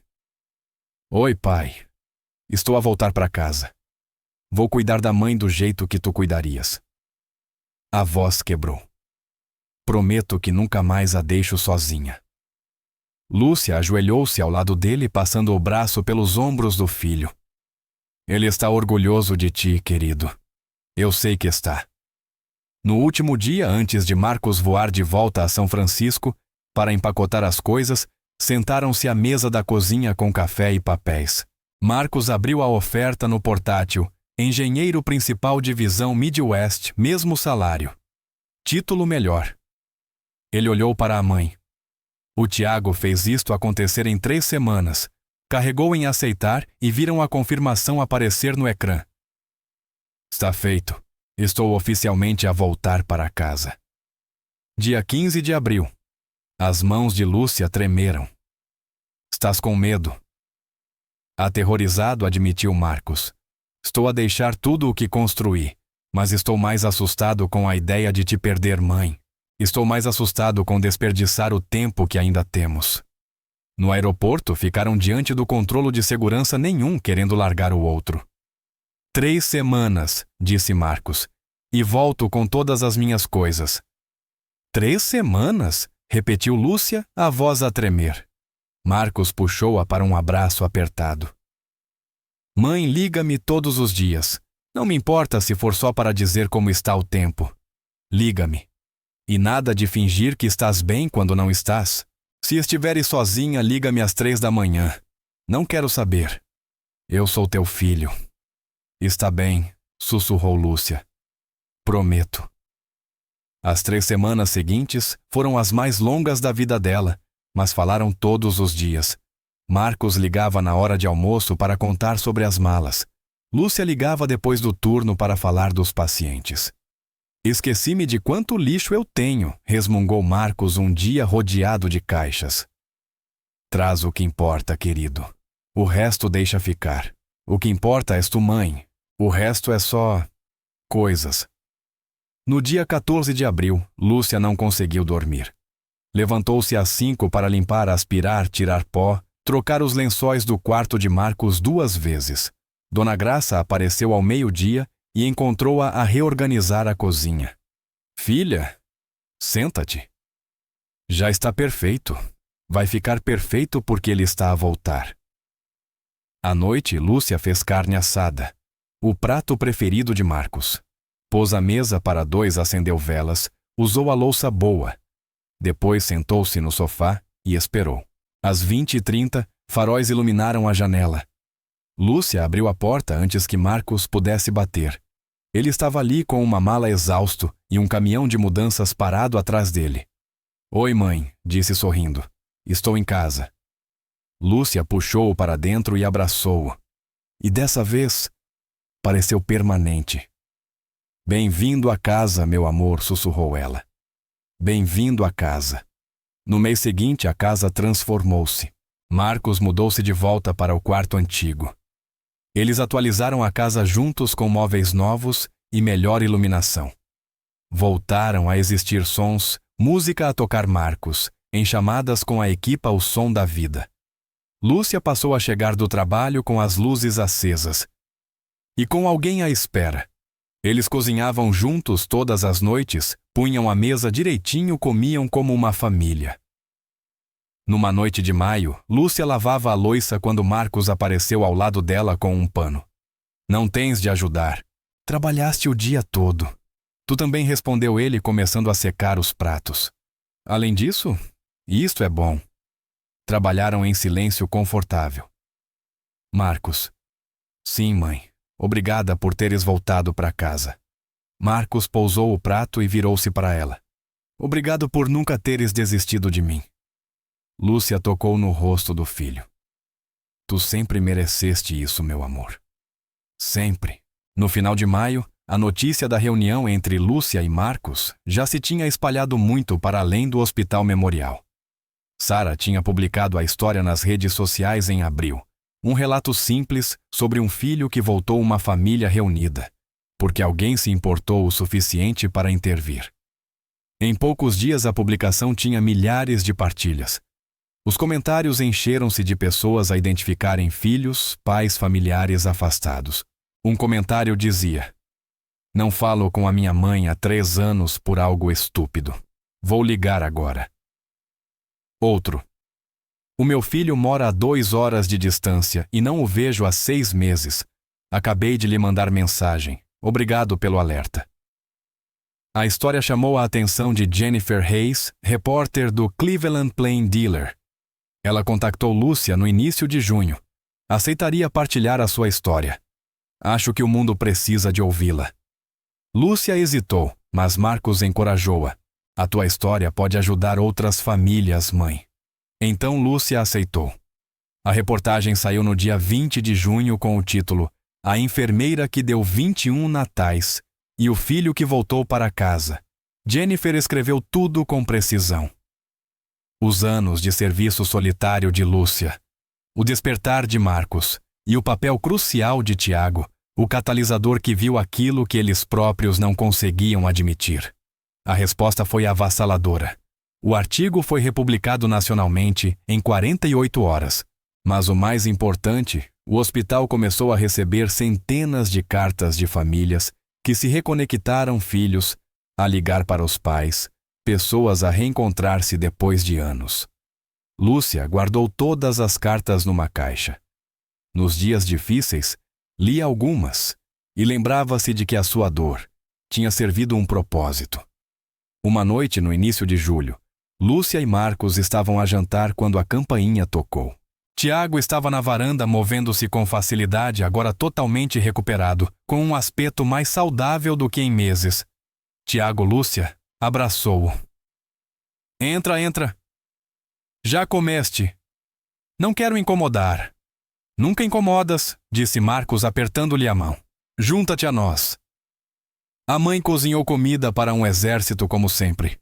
Puseram mais um prato na mesa, e Tiago sentou-se com eles. Sentiu-se natural, acolhedor como família. Queria dizer-vos isto pessoalmente, disse Tiago pousando o garfo. A Brooks Technologies está prestes a lançar algo grande. Trabalho nisto desde fevereiro. Ele tirou o tablet e mostrou-lhes a apresentação. O Fundo Heróis da Saúde. 50 milhões de dólares para começar distribuídos nacionalmente, para apoiar profissionais de saúde. Os olhos de Lúcia arregalaram-se enquanto ele explicava bônus nos feriados, serviços de saúde mental, apoio à creche, licenças familiares ampliadas. Tiago, isto é incrível, sussurrou ela. É por tua causa, Lúcia. Tudo o que vivi, tudo o que aprendi. Começou contigo a recusar desistir de mim. A voz dele embargou. Salvaste a minha vida. E depois mostraste-me o que realmente importa. Nunca vou poder pagar-te, mas posso tentar garantir que outros profissionais de saúde não precisem sacrificar tanto quanto tu sacrificaste. Marcos apertou a mão da mãe. O Hospital Memorial será o programa piloto, continuou Tiago. 500 mil dólares no primeiro ano. A doutora Reynolds já está a implementar mudanças melhores, rácios de pessoal, folgas obrigatórias, novos programas de apoio. Os olhos de Lúcia encheram-se de lágrimas. Eu nem sei o que dizer. Diz que estarás presente quando anunciarmos isto. Publicamente? Pediu Tiago. Conferência de imprensa na próxima semana. Quero-te ao meu lado quando explicarmos ao mundo por que isto importa. Eu, mãe, tens de ir, disse Marcos. Esta é a tua história. O teu sacrifício tornou isto possível. Lúcia olhou para os dois, para o jovem que quase morreu, e lhe devolveu o filho, e para o filho que finalmente voltara para casa. Está bem. Sim, eu estarei lá. A conferência de imprensa aconteceu no dia 15 de julho, na sede da Brooks Technologies. Lúcia sentou-se na primeira fila com Marcos ao seu lado, enquanto Tiago subia ao púlpito. Há 6 meses sofri um acidente que deveria ter tirado a minha vida, começou Tiago. O meu coração parou. Eu estava clinicamente morto. Mas uma enfermeira chamada Lúcia Andrade recusou desistir. Ele contou toda a história, os 5 minutos de reanimação, acordar e encontrar os pais ao lado, conhecer Lúcia e ver a solidão dela, conhecer Marcos e ajudá-lo a perceber o que estava a perder. Linda devolveu-me a vida. Mas mais do que isso, ela ensinou-me para que serve a vida de verdade. Não para construir empresas ou acumular riqueza, mas para amar pessoas, para aparecer, para estar presente. A voz de Tiago ficou mais intensa. Enquanto celebramos empreendedores e inovadores, esquecemos os verdadeiros heróis. As pessoas como a Lúcia, que trabalham nos feriados, que perdem tempo com a própria família, que sacrificam o seu bem-estar para cuidar de estranhos. Isso acaba hoje. Ele apresentou todos os detalhes do Fundo Heróis da Saúde. A sala explodiu em aplausos. Lúcia, pode vir aqui, pediu Tiago, gesticulando para ela. Lúcia caminhou até ao púlpito com as pernas a tremer. Tiago passou o braço pelos ombros dela. Esta mulher salvou a minha vida, e agora vamos garantir que pessoas como ela recebam o apoio que merecem, para que não tenham de escolher entre a sua vocação e a sua felicidade, para que não precisem trabalhar 21 natais, seguidos só para evitar voltar para uma casa vazia. Ele olhou para Lúcia com lágrimas nos olhos. Obrigado por tudo, pela minha vida, pela minha perspectiva, por me mostrar o que realmente importa. Eu devo-te tudo. Lúcia abraçou-o com força. Tu devolveste-me o meu filho, Tiago. Estamos quites. Nunca sorriu Tiago entre lágrimas. Vou passar o resto da vida a tentar pagar essa dívida. Depois da conferência de imprensa com repórteres e câmaras por todo lado, Catarina Brooks puxou Lúcia para um canto. William estava ao lado segurando-lhe a mão. O que o Tiago fez vir procurar-te ajudar o Marcos a ver a verdade. Isso é fruto da forma como o criamos, mas também do que tu lhe mostraste, disse Catarina. William acrescentou. Ele aprendeu contigo que amor significa não desistir. Foi por isso que ele não desistiu de reunir a tua família. Tu inspiraste isso. Catarina segurou ambas as mãos de Lúcia. Pensamos em ti como família agora. Salvaste a vida do nosso filho e depois ensinaste-o a vivê-la. Isso é um presente que nunca poderemos retribuir. Lúcia já chorava. Vocês criaram um homem incrível. Ele mudou tudo para nós. E tu mudaste tudo para nós, respondeu Catarina. O nosso filho voltou daquele acidente diferente, melhor, mais focado no que importa. E isso é graças a ti. Os três abraçaram-se, uma família improvável, unida pela tragédia e pela graça. Marcos apareceu ao lado deles com Tiago. Mãe, querem-te para uma entrevista. A todos nós, aliás, corrigiu Tiago. Querem ouvir a história inteira. Então sentaram-se juntos, Lúcia, Marcos, Tiago, Catarina e William, e contaram a história para as câmaras sobre morte e vida, solidão, e família, sobre como um único ato de não desistir criou ondas que mudaram tudo. Nas semanas seguintes, outras grandes empresas seguiram o exemplo da Brooks Technologies. O Google anunciou um fundo de apoio a trabalhadores de saúde. A Microsoft lançou programas de licença familiar. A Amazon criou serviços de saúde mental para profissionais da linha de frente. Um movimento estava a nascer, tudo por causa de uma enfermeira que se recusou a deixar um estranho morrer na véspera de Natal. E um diretor executivo que se recusou a deixar esse sacrifício passar despercebido. Setembro. Lúcia convidou Tiago e os pais dele para o jantar de domingo. Já era tradição mensal a família Andrade e a família Brooks partilhando uma refeição, partilhando a vida. Enquanto ajudava Marcos a arrumar a mesa, Tiago comentou: sabem o que é incrível? Há 6 meses eu só pensava na empresa, negócios, aquisições, crescimento. Quase não via os meus pais. Trabalhava todos os feriados. Eu era igual ao Marcos a correr atrás do sucesso e a perder a vida. E agora? Perguntou Marcos. Agora eu tenho jantares de domingo. Faço férias de verdade. Ligo para a minha mãe só para conversar. Tiago sorriu. Continuo a gerir a mesma empresa, a fazer o mesmo trabalho. Mas agora estou a viver. E isso só aconteceu porque a tua mãe salvou a minha vida 2 vezes, uma na mesa de cirurgia, e outra mostrando-me o que eu estava a perder.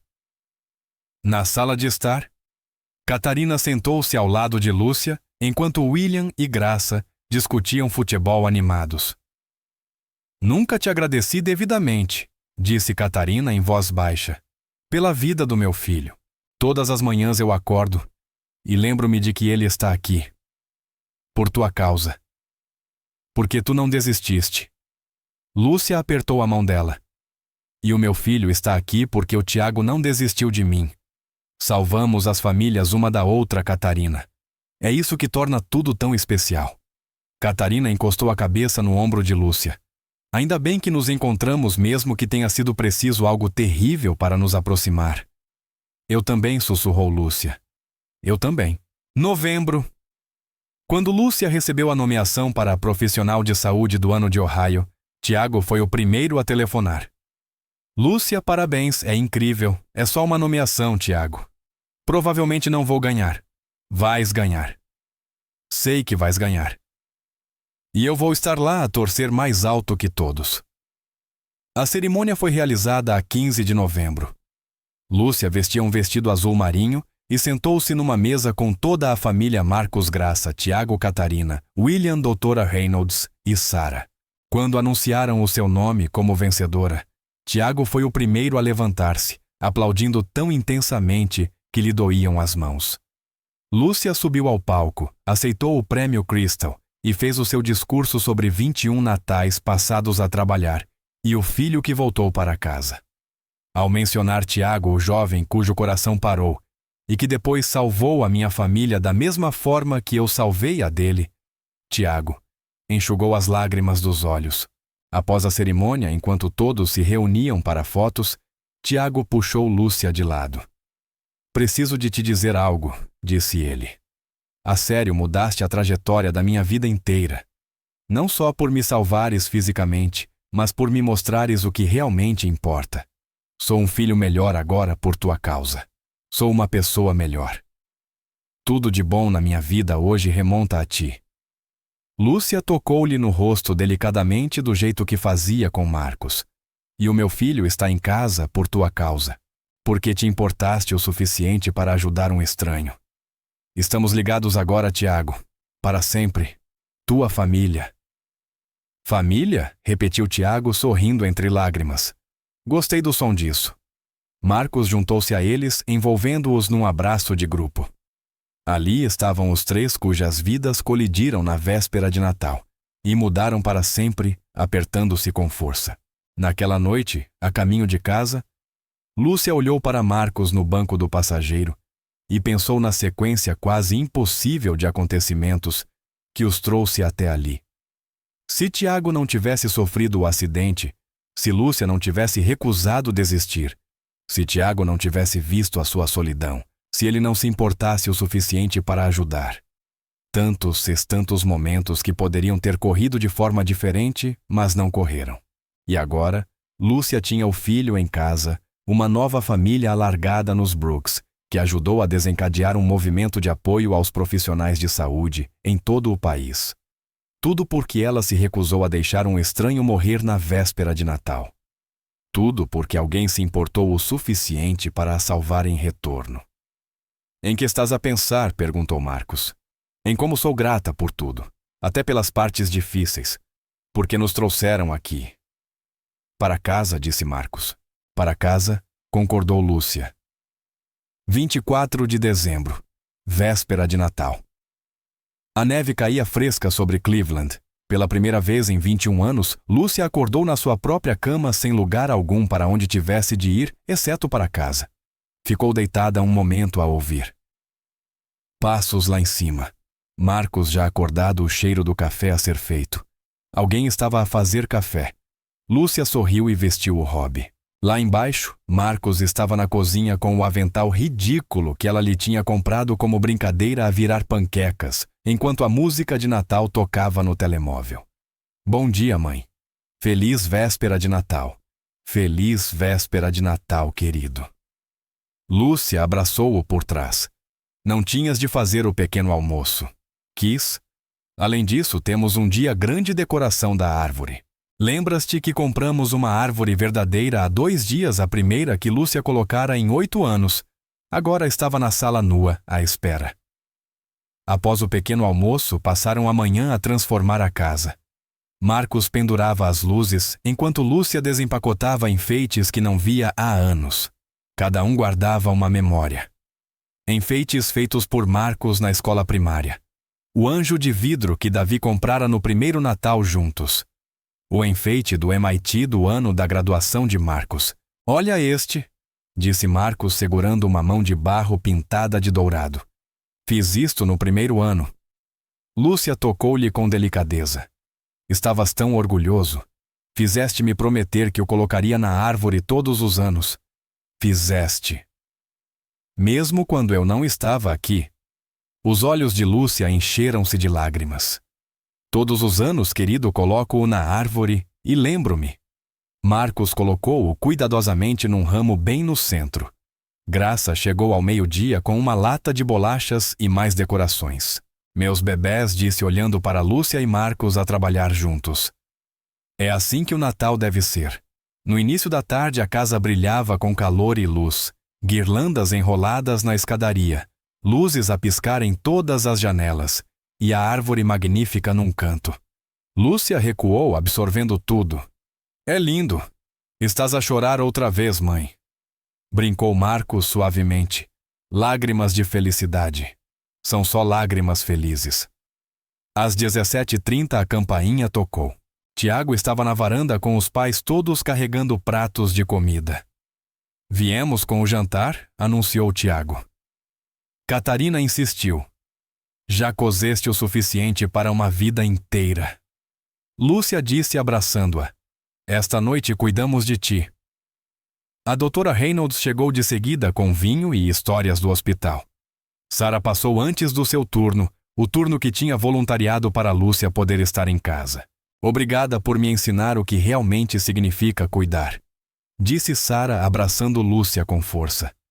Vou tomar bem conta de toda a gente esta noite. Lúcia entregou-lhe um recipiente cheio de comida. Para ti e para a equipa. Feliz Natal. Sara riu através das lágrimas. Algumas coisas nunca mudam. Às 18h, 7 pessoas estavam reunidas à volta da mesa de jantar de Lúcia, uma mesa que não recebia tanta gente há mais de uma década. Passavam travessas de mão em mão, conversavam animadamente, riam com histórias antigas e criavam novas memórias. Lúcia sentou-se à cabeceira com Marcos à sua direita e Graça à esquerda, rodeada de família. Alguns de sangue, outros de escolha, todos de amor. Depois do jantar, quando os convidados foram embora com os corações cheios e a promessa de repetir a tradição, Lúcia e Marcos arrumaram tudo em silêncio confortável. Foi perfeito, disse Lúcia secando o último prato. Foi mesmo, respondeu Marcos pendurando o pano antes de desaparecer pelas escadas. Voltou com uma caixa embrulhada. Este não pode esperar. Lúcia desembrulhou com cuidado. Dentro estava o camisola de Natal vermelha e verde, com rena ridícula que Marcos lhe tinha oferecido 14 anos antes. Guardaste isto? Todos estes anos, disse Marcos baixinho, e nunca a usaste. Nunca houve ocasião certa. Lúcia passou os dedos pelo tecido macio. Bem, agora há. Veste a mãe. Lúcia colocou o suéter por cima da camisa. Servia-lhe perfeitamente. Marcos montou o telemóvel no tripé, ajustou o temporizador e juntou-se a ela diante da árvore. Colocou o braço sobre os ombros da mãe. Sorri, mãe. Um sorriso verdadeiro. Os dois sorriram sinceros, felizes, quando a câmara disparou. Mais tarde, Marcos publicou a foto nas redes sociais. Primeiro Natal em casa depois de 4 anos. Vale mais que qualquer promoção. Obrigado, mãe, por nunca desistires de mim. E obrigado a todos que me ajudaram a encontrar o caminho de volta. A publicação recebeu milhares de reações em poucas horas. Pessoas partilhavam histórias próprias de reencontros, de segundas oportunidades, de regressos ao que realmente importa. À meia-noite, Lúcia e Marcos estavam sentados no sofá, vendo as luzes da árvore piscarem na escuridão. Sabes o que percebi? Disse Marcos, suavemente. Voltar para casa não significou perder algo. Ganhei tudo. Ganhei-te. Ganhei jantares de domingo manhãs de sábado e alguém para ligar quando algo bom acontece. Ou algo mal. Ou nada acontece. Lúcia apertou-lhe a mão. Estou tão feliz que estás aqui. Eu também, mãe. Eu também. Depois de um momento, Lúcia falou baixinho. Passei 21 anos a achar que estava a abdicar do Natal. Mas não estava. Estava a celebrá-lo de outra forma, dando aos outros, estando lá quando mais precisavam. Isso tinha valor. Ela olhou para a casa decorada para o filho ao lado. Mas isto também é belo. Poder dar aos outros e ainda ter algo para mim. Ter-te aqui e ainda assim mandar comida para a equipa da Sara no hospital. Estar em casa sem estar sozinha. Virou-se para Marcos. Acho que era isso que me faltava todos estes anos. Equilíbrio. Perceber que podia servir sem me perder.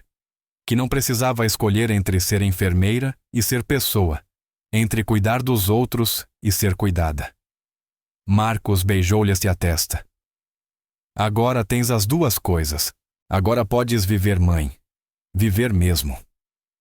Lúcia encostou a cabeça ao ombro do filho, ouvindo o bater do seu coração, sentindo o calor da casa à volta e entendendo finalmente completamente o que lar significava. Não era um lugar no mapa. Não eram paredes nem móveis. Lar era isto: amor, presença, aparecer. Era sacrificar pelos outros sem te sacrificares a ti mesma. Era ser forte o suficiente para admitir quando precisavas de ajuda. Era ter coragem para voltar quando tinhas ido demasiado longe. Lar era família da forma que a construíssemos. E a família de Lúcia estava ali inteira exatamente onde devia estar. Feliz Natal, Marcos sussurrou. Feliz Natal, mãe. Ele apertou-lhe a mão. Bem-vinda à casa. E pela primeira vez em 21 anos, Lúcia estava mesmo em casa. Junte-se a nós para partilhar histórias com significado. Clique em gosto. Subscreva e ative o sino de notificações para começar cada dia com lições profundas e empatia verdadeira.